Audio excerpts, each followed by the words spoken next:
মূল্য নির্ধারণ কাঠামোর সংস্কার হলে জ্বালানি তেলের দাম লিটারে 10 থেকে 15 টাকা কমানো সম্ভব বলে জানিয়েছে গবেষণা প্রতিষ্ঠান centre for policy dialogue CPD. BPC সহ অন্য কোম্পানিগুলোর এখাত থেকে যে অস্বাভাবিক মুনাফা করছে তার বোঝা মানুষকে বইতে হচ্ছে বলে জানান বিশেষজ্ঞরা। বাজার ভিত্তিক জ্বালানি মূল্য নির্ধারণ নিয়ে সিপিডি আয়োজিত আলোচনা সভায় একথা জানান তারা। অনুষ্ঠানে বিপিসি চেয়ারম্যান বলেন, তেলের দাম কমাতে অটোমেশন প্রক্রিয়ার বিকল্প নেই। সাজ্জাদ জাহানের প্রতিবেদন।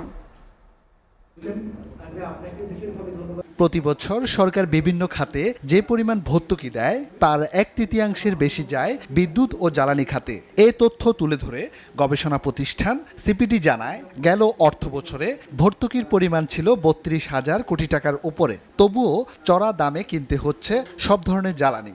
একটার কোথাও দাম কিভাবে নির্ধারণ হবে, কে করবে, এরকম কোনো আশয়ের বিষয় পাইনি।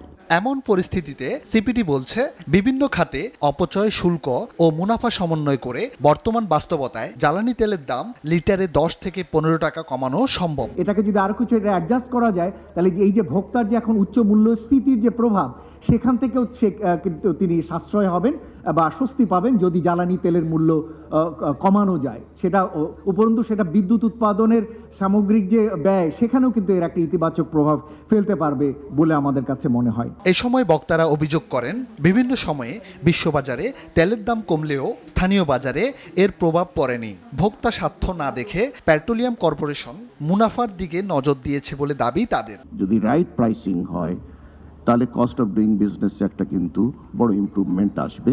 এই মূল্য যে প্রাইসিং যে ফর্মুলা, এখানে তারা কত দিয়ে তেল আনছেন, কত টাকা ট্যাক্স দিচ্ছেন, কত টাকা তারা মুনাফা করছেন, এর কোনো হিসাব, স্বচ্ছ হিসাব কখনো দেয়নি। এছাড়া বিগত আওয়ামী সরকারের আমলে একের পর এক আইন করে ব্যবসায়ীদের যে সুবিধা দেওয়া হয়েছে তা এ খাতের বড় ক্ষতির কারণ বলে জানান জ্বালানি বিশেষজ্ঞ doctor M Shamsul Alam. Market base pricing তৈরি করে এই বাড়তি অর্থ তাদের পুষ্ট করার জন্য, তাদের সমৃদ্ধ করার জন্য পয়সা সাপ্লাই দিতে হবে, এটার কোনো অর্থ নেই। আমরা কনসালটেন্ট হয়ে তাদের বিরুদ্ধে সেবা করতে শিখেছি, এই সমস্ত বিনিয়োগকারীদেরকে, এই সমস্ত প্রতিষ্ঠানকে, এবং আমরা অলিগার তৈরি করেছি, আমরা লুণ্ঠনের সংস্কৃতি তৈরি করেছি।